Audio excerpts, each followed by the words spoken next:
Well, hi, welcome to Season 1, Episode 7 of the Snowgums Blog. And in Season 1, Episode 6, we were just talking about two documents that we discovered, that we received anyway from Combined Council. Thank you very much for those. One was called the Community Heritage Study. I think that was what it was called. They're both on our blog under Episode 6 anyway. And you can go download it and have a read. And it's very, very good. I've now actually had a read of the second document, which is the... I think it's called the context, the heritage context document, and it's not new. It was built, it was written in 2002 from memory, and I think it's very good. The very general though. Cabon's a very big shire, and so we're going to have a look at a heritage assessment that was done for this property at Snowgums. It's we call it 295. We call it 299 Nancarrow Lane, but. And we engaged an architect to do this, and he wouldn't even let me change the address to 299. He insisted it was on 295. So I wish to assure you this was done all very, very much at arm's length. It was done independently. James Nicholson, very, very, very good architect based in Orange, and he's actually done a few bits of master planning work and what have you for us. So, and look, this is a bit of a picture of his vision, to take it back to how it was. So this is a picture here of Snowgums back in maybe about 1950 or maybe 1960 or somewhere in that vicinity. So you can see that's taken from the north. So let's go through and have a look at this. The purpose for this blog is to delve into the history of Nashdale. The context document was about 120 pages long. Very good document. I'm not critical of it. It is... it's written Shire-wide, so that's that. And I made the comment in Season 1, Episode 6, that I thought that there really actually was a fair bit more history to Nashdale.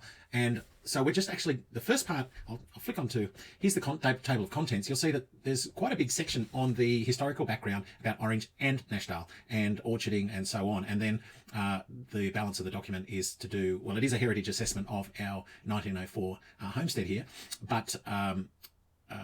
we won't bore you through that. So as you can see, it's quite long. It's about 40 pages, and about 25 pages of those are to do with the history of Nashdale, and not just Nashdale, but also a bit of Orange and how we got to growing fruit in this particular district. So let's now go on and we'll have a look at the executive summary. And we won't go through all of this today. As I said, there's 30 something pages. We'll see. But executive summary. The property Snowgums, it was formerly called Sunnyside, and we didn't like that name, so we changed it. But anyway, we love the cottage and we love the homestead, and it really was one of the early orcharding homesteads. It's saying it was the first in its context, and this particular land required clearing of native dense trees. And later on in subsequent episodes, we're going to go up into our roof, and you'll see the primitive way. I'm not saying unsound, but certainly primitive way that this particular home was built by a master builder by the name of George Linfield. But it really, really was one of the early ones. So the very, very early ones. But having said that, we think we've discovered at the back of our property, on what was once part of Sunnyside, we've discovered... we think that the cottage owned by Chris and Annabelle Grant was actually built around 1880. So... we're not saying that this I didn't write it, so it was done independently. There was very little that I could do to influence it, but the findings, we'll just go through and see what the findings are. It was built confidently. So look, at that time in 1904, not every home that was built here was built confidently, like to last for generations, in other words. But this one was, and it was built by a guy called George Linfield, and he went on to, he's got half a dozen, that we know of, half a dozen properties in the Ashfield local government area that are heritage listed. So that in itself, they were built around 1923. This one was built about 20 years earlier, at around, no one knows precisely, but we think around 1904. And there's good reasons why we believe that. So it was built confidently, and it was built for George as his own home. So you can imagine that it does actually have some very good quality touches. So as I said, in the Ashfield LGA, his works have been recognised by independently by Ashfield Council and others that they are fabulous. So and what we're saying about this particular property is, what is being said is that it shows his Victorian era training, and why it's unique. This particular property is unique. It most probably was not designed by an architect. Being built around 1904, that's a Federation period, but it was built Victorian style, and so we're saying that actually does make it quite unique. We're obviously not going to get into a great deal of Nashdale history today, but we'll see how we go. The property was later, it was built by Linfield. It then passed hands on to some people called Lamaro. And but Linfield, while he was here, apparently this is the findings. And so we'll put up bits of this particular document, bits at a time. It later went on to be sold to Nancarrow. And surprise, surprise, we're in Nancarrow Lane. It wasn't called Nancarrow Lane in 1904, to the best of my knowledge. So it was a, goat track, a dirt track. So we're saying that after Nancarrow, it passed through 2 lots of wards. Ward, W-A-R-D. And you'll see when we get into the national history, there is, people by that name of Ward.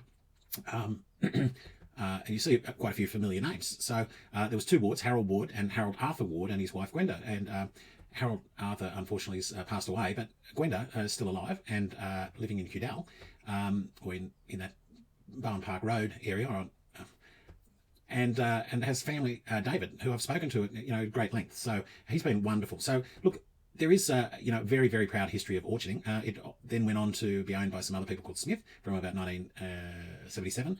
Then a company called Homeward Bound and Mr. Gartrell, Andrew, and we took over after that in about 2016. So we're saying that the building retains many of its original features. The traditional 4-room cottage plan, but as we said, a rare and primitive unsawn timber frames. Now, I think it's over this shoulder. We'll put up some photos of up in the roof, and it's quite spectacular. Apparently, we'll get into the construction methods, but this is actually very, very rare. And for 1904, this is not how homes were built, and so it's quite possibly built with literally green timber, and that it dried in place up in the roof. So it's the timbers up there is magnificent. So different. It's not what you see in the kid homes today, but it was built constructed with a front wraparound veranda. That's gone, and it probably should come back. And so that's what we're saying. Should probably be restored there. So let's go on to the next page. Nothing in this part of the world, in Lidster or Nashdale, absolutely zero, zilch, nothing. There's not a single property in Lidster or Nashdale that have made it onto the Cabon LEP. Now, please, I'm not criticising Cabon Council. They get these, probably got no money to do these heritage studies, and I'm sure that they cost a fortune to do. And any money that they do have has got to investigate the entire Shire. So, part of my vision is, if there are other special homes that are out there that ought to be on the Heritage Register and ought to be preserved for all time, I'm very interested to promote that. Now, in my travels, I've certainly seen others, and let's start a conversation. I saw the magnificent Rowley homestead. Oh my God, that is fantastic. I've never been inside it. I'd love to.